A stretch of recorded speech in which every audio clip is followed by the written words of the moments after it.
Oi, hoje eu vou falar mais pra vocês sobre a minha experiência na Suécia. Porque de vez em quando eu solto uns pitacos aí no vídeo de que eu fui pra Suécia, mas não expliquei muito bem como. Enfim, o jeito que eu fui pra Europa / Suécia foi como au pair. Eu sempre tive curiosidade de ir pra fora, sempre quis, mas como todos nós sabemos, não é sempre que a gente consegue investir num intercâmbio que é uma coisa caríssima. O au pair é totalmente diferente, é um intercâmbio mais barato que a gente acha aí no mercado, dentro de todos os outros, além de ter muitas vantagens, né? No au pair, basicamente, você vai pra casa de uma família, cuida das crianças dessa família. Na Europa, particularmente falando, são poucas horas de trabalho. Eu trabalhava 4 horas por dia, o que é, muito pouco. Você trabalha uma manhã e o resto do dia você tá livre. Você recebe um pocket money, que é tipo uma mesadinha, né? Um dinheirinho ali pra fazer suas coisas pessoais, e comida e a moradia gratuita também, além de alguns outros detalhes que de vez em quando a família te dá, como por exemplo, de vez em quando a família te dá uma bicicleta, de vez em quando a família te dá acesso ao carro, de vez em quando eles te dão um cartão de transporte, de ônibus, etc. Que era o meu caso, eles me davam um cartão de ônibus da cidade. Isso era bem bom, né, porque pra você que não tem muita grana. E no final das contas, eu também não escolhi a Suécia, é um ponto muito importante. Eu não escolhi definitivamente, eu quero ir pra Suécia, nossa, não. A Suécia não era a minha primeira opção. Agora eu vou começar a explicar um pouquinho de como é o processo para você achar uma família lá. Tipo assim, um dos jeitos mais tradicionais e que funcionam para achar família é pelo Facebook, grupos de Facebook mais especificamente, ou pelo Au Pair World. Eu não recomendaria o aupair.com porque ela tem muito golpe. Grupo de Facebook, basicamente você vai botar lá seu interesse. Aí você vai lá, entra no grupo e você vai ver várias dicas sobre visto, sobre viagem, sobre família. Às vezes tem pessoa oferecendo família e tudo mais. Eu tava mais de 2 anos procurando família, o que é muito tempo. Pelo que eu vejo de comentários e de histórias por aí, geralmente as meninas acham em meses, semanas, etc. Só que eu estava no meio da pandemia, e a pandemia tava tipo assim, torrando a boca do balão. Basicamente ninguém queria pegar uma pessoa do Brasil. Eu entrei pelo Au Pair World e fiquei lá procurando por 2 anos. Fiz, assim, muitas reuniões. Eu não sabia inglês também, assim, 100%. Não era fluente em inglês. Então, assim, antes da reunião, era eu gravando cada coisa que eu ia falar, entendeu? Então, passei por cada perrenguinho até conseguir uma entrevista legal com uma família. Primeiro, eu pensei de ir pra Bélgica, não deu. Não achei uma família na Bélgica, não consegui. Depois, pensei na França. Depois, eu tentei Luxemburgo, até que eu cheguei na Suécia. E aí, na Suécia, eu encontrei essa família, que assim que eu comecei a pesquisar só pra Suécia, eu encontrei, assim, até relativamente rápido, posso dizer assim. Quanto tempo que levou quando eu fechei com eles até eu conseguir chegar na Suécia? Desde a primeira entrevista até eu chegar na Suécia foram no mínimo uns 4 meses. Abro um grande parêntese. É muito chato aplicar pro visto na Suécia, porque eles não te dão prazo. Não sei hoje em dia, mas assim, eu fui au pair em 2022. Então assim, você não sabe se teu visto vai ser aprovado daqui, 1 dia, 3 semanas, 5 meses, 1 ano, não dá pra saber. A minha família pagou o seguro. Então, se vocês puderem, assim, negociar com a família de vocês pra pagar o seguro, também é uma coisa muito legal. Pra aplicar pro visto, eu acredito que eu tenha tido que pagar, eu acho que uns R$750. Sem nem saber se eu ia ser aprovada. E outra coisa, não é visto, era autorização de residência. Aplicamos com os documentos certinhos e aí a gente ficou esperando, até receber a primeira resposta, demorou aí uns 2 meses e pouco. E aí a gente teve que reagendar a data de chegada, porque não ia dar tempo de sair o visto, e a gente não sabia quando que ia sair o visto. Demorou exatamente para sair o visto 3 meses e 2 dias para sair. E aí um ponto também muito importante e chato da Suécia é que como eu não sabia quando e se ia ser aprovado o visto, eu basicamente não podia comprar passagem de ida. E a passagem é muito cara, a passagem foi no mínimo uns 5 mil. Só para ir. Comecei a organizar as coisas em relação à mala e etc. E vamos para outro ponto, a imigração. Eu nunca tinha saído nem do Rio de Janeiro antes na minha vida. Foi um voo daqui do Rio para Portugal. E chegando lá, para vocês terem noção da minha cabeça, eu nem sabia que era ali que eu ia passar pela imigração. Para mim, eu ia passar pela imigração na Suécia. Como foi a imigração? Basicamente foi bem grosseira, assim, eu tava quase chorando, né? Porque o cara ficou insinuando, porque aí vamos de novo para aquela parte de visto. Quando eu fui, a gente não recebe um visto. A gente não tem carimbado no nosso passaporte. Essa aqui é au pair. Não, você não vai sair daqui com visto. Você vai com um papelzinho, um mero papelzinho carimbado pela embaixada, que qualquer um pode fraudar, dizendo que você vai pegar a sua permissão de residência só na Suécia. Chegando em Portugal, é isso que o cara falou na minha cara. Ele falou, esse papel aqui, você pode muito bem imprimir e fingir que você pegou na embaixada. E eu, tipo, mas não foi isso que eu fiz.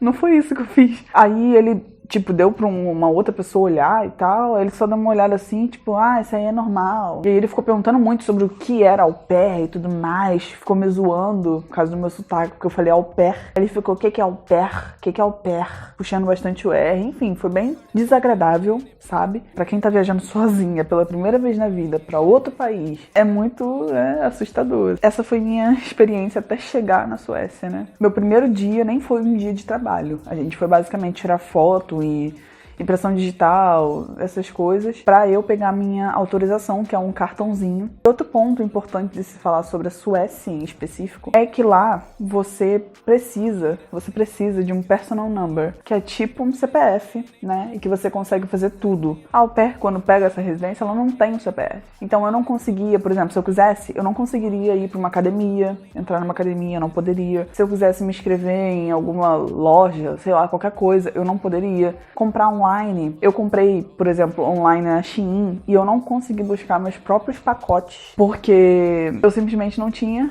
o bendito personal number. Já fique avisado disso, que você vai ter muitas limitações nesse sentido. E aí vou entrar em um dos pontos mais importantes, que é basicamente o salário e taxas. Aí que o bicho vai pegar, porque assim, salário. Você pode pesquisar que os salários não são salários, né? São uma mesada ali pra você realmente conseguir fazer suas coisas pessoais, guardar um dinheirinho, comprar as coisas pra você e etc. e ponto. Só que na Suécia o negócio é mais embaixo, porque tem taxa. Aí vem outro ponto. Antes de eu ir, eu pesquisei muito. E muitas meninas diziam que elas não pagavam a taxa. Não, porque eu não pago taxa, porque não precisa mais pagar taxa. Se você não tem o CPF, você não precisa pagar taxa. Confia. Fui confiando, me fudi. Por quê? Porque no primeiro mês estava lá a taxa removida do meu salário. Naquela época, eu achava que era até culpa ou da família, ou de algum mal entendido, mas não era. Eu vou colocar aqui um print do e-mail que eu mandei para Tax Office da própria Suécia, então é algo oficial. Não tô falando aqui o que eu acho que deveria ter sido pago ou não, mas estou dizendo que era isso que era tirado do meu salário, que era aí quase 15% do meu salário. Então para quem já recebe uma merreca com menos taxa. E aí essas lindas moças que ficavam falando pra mim que não precisavam pagar taxas, eram sempre meninas que recebiam a mais. Que eu vi ali que, sei lá, elas recebiam 7.000 coroas suecas, 10.000 coroas suecas, porque elas faziam o quê? Hora extra que não era permitido. Ou elas não pagavam taxa porque elas não declaravam, ou porque simplesmente, já que elas faziam uma coisa errada, né, elas não tinham como esconder se elas fossem pagar as taxas. Contra provas de um órgão oficial não tem argumentos. Muito importante, sobre custos geral, quanto eu gastei no total, eu vou falar mais pro final do vídeo, tá bom? Pontos negativos e pontos positivos que eu tive como experiência na Suécia. Vou começar pelos pontos positivos. Os pontos positivos com certeza é um país, é um lugar que te dá muita oportunidade. Então assim, se eu quisesse ter ficado ou na Suécia, ou na França, ou na Alemanha, ou em qualquer lugar que eu quisesse, eu conseguiria. Sim, não tô falando que seria barato, mas tem muita oportunidade de emprego, tem muita oportunidade de curso, tem muita oportunidade realmente para quem é imigrante, porque a gente consegue pegar empregos que as pessoas que já estão ali formadas e são europeus geralmente não querem. Se você quer, você procurar, tem oportunidade para ficar. Então esse é um primeiro ponto, assim, é muita coisa, é muito emprego, é muita coisa acontecendo em volta de você, é muito networking, porque você conhece muita gente de tudo quanto é país. Ponto positivo 2. Você tem a oportunidade de ver lugares, de comer coisas que você nunca comeria, que você nunca veria. Você, às vezes, vai para um lugar com a host family que você nunca na sua vida iria se você fosse sozinha. Você acaba conhecendo um lugar legal, você vê que o lugar é bonito, você vê que as coisas são legais. E aí, com isso, te traz aí experiência de quê? De vida. Que vão ficar marcados aí na sua memória para sempre, que você sempre vai levar com carinho pro resto da vida. Ponto positivo 3 é que te dá muita autonomia. Quando você tá lá sozinho, cuidando de crianças em outra língua, é você por você mesmo, né? Então, assim, você basicamente tem que cuidar das suas coisas, você tem que cuidar das coisas da criança, enfim, fazer tudo na tua vida normalmente, em outra língua, em outro país, com outra cultura. É um ponto positivo, porque te puxa pra fora da tua realidade e você aprende muita coisa, muitas coisas diferentes. Quarto ponto positivo, oportunidade linguística. Eu não estudava sueco, eu não fazia curso de sueco, mas mesmo assim, eu sei sueco, assim, umas palavras, umas frases, umas expressões. Hoje, se eu vejo uma pessoa falando sueco, eu já consigo entender mais ou menos o que ela tá querendo dizer. Assim, você aprende uma língua sem querer e você leva isso pro resto da vida, né? E o ponto 5 é basicamente você estar na Europa, né? É basicamente você estar num país com mais qualidade de vida. É basicamente você conseguir ver que o salário vale aquilo que você está comprando. É basicamente você ter segurança para andar de madrugada, de noite. Tudo muito bonito, tudo muito limpo. E aí agora vamos para os pontos negativos. Primeiro ponto negativo. Salário, como disse eu, é muito desvalorizado. Eu sei que pode ter famílias que podem pagar mais, mas quando você ganha o mínimo, ou um pouquinho mais que o mínimo, você fica se sentindo, assim, muito limitado mesmo, né? Às vezes a pessoa quer ir, sei lá, por exemplo, eu já tive curiosidade de pular de paraquedas. Só que o pular de paraquedas lá era o meu salário do mês. Você não consegue fazer o que você quer em questão de experiência, de sair e tudo mais. Então, assim, o salário é realmente muito desproporcional, te deixa bem desanimado várias vezes. Não vale muito a pena em questão de dinheiro mesmo. Ainda mais porque você paga pra ir pra lá, né? Nada é de graça. Ponto negativo 2 é a língua. Por exemplo, da Suécia em específico, todas as pessoas, vamos dizer assim, sabem falar inglês, mas elas não querem falar inglês com você. Foi o que aconteceu comigo em todos os lugares que eu fui. Não é uma situação muito legal, porque você se sente excluída, né? A mesma coisa com amigos, entendeu? Ela não tenta continuar ali, sendo que ela sabe falar inglês, porque a pessoa realmente não se esforça pra falar com você, tanto quanto você se esforça para aprender a língua deles. Ponto negativo 3 é basicamente sobre saúde mental, né? Tua autoestima fica muito abalada, tua cabeça fica muito,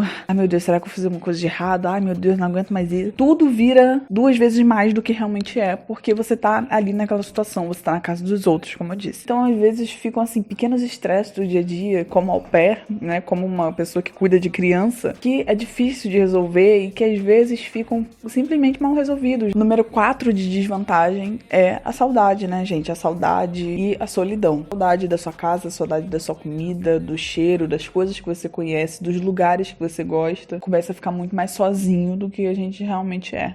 Número 5 de ponto negativo é: você é obrigado a ser social 100% do seu tempo. Tem dias que a gente tá meio triste, tem dias que a gente não tá muito afim de conversar, mas você é obrigada a ser, assim, simpático com os outros, sabe? Não tô dizendo que você tem que ser forçado, mas você é forçado a ser mais social, a ser mais simpático. Vai sempre rolar um desconforto, porque você não está ali na sua casa, você não tá ali, você não conhece as coisas, você não sabe da realidade, assim. E agora eu vou falar aqui por alto o custo, porque o custo eu posso trazer em um outro vídeo separado se vocês quiserem.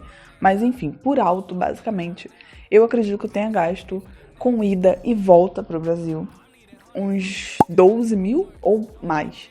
Então eu posso trazer esse gasto detalhado aqui pra vocês, etc. O que eu gastei, o que eu comprei. Se vocês quiserem eu posso mostrar um pouco mais de como fazer um bom perfil também no Au Pair World e tal, pra vocês realmente conseguirem uma família. No geral é isso, espero que vocês tenham gostado do vídeo. Não se esqueçam de se inscrever no canal, que é uma coisa muito importante. No geral foi uma experiência ótima, maravilhosa. E que, assim, mesmo com todos os probleminhas ou com os estresses, né, que toda experiência tem, foi uma experiência muito boa pra eu realmente conhecer coisas que eu nunca conheceria. E super recomendo, se você quer ser au pair, se você quer se dedicar a esse momento da sua vida, só vai, porque realmente vale muito a pena. E se você realmente quer isso, se você tem certeza, se você tem experiência com criança, só vai, porque você vai gostar muito, você não vai se arrepender. Só escolha realmente a família certa, veja todos os detalhes, não deixa nada pra depois, pergunta sempre antes de ir, vai com o coração e mente aberta pra realmente aprender. E é isso. Tchau, tchau. Vejo vocês no próximo vídeo.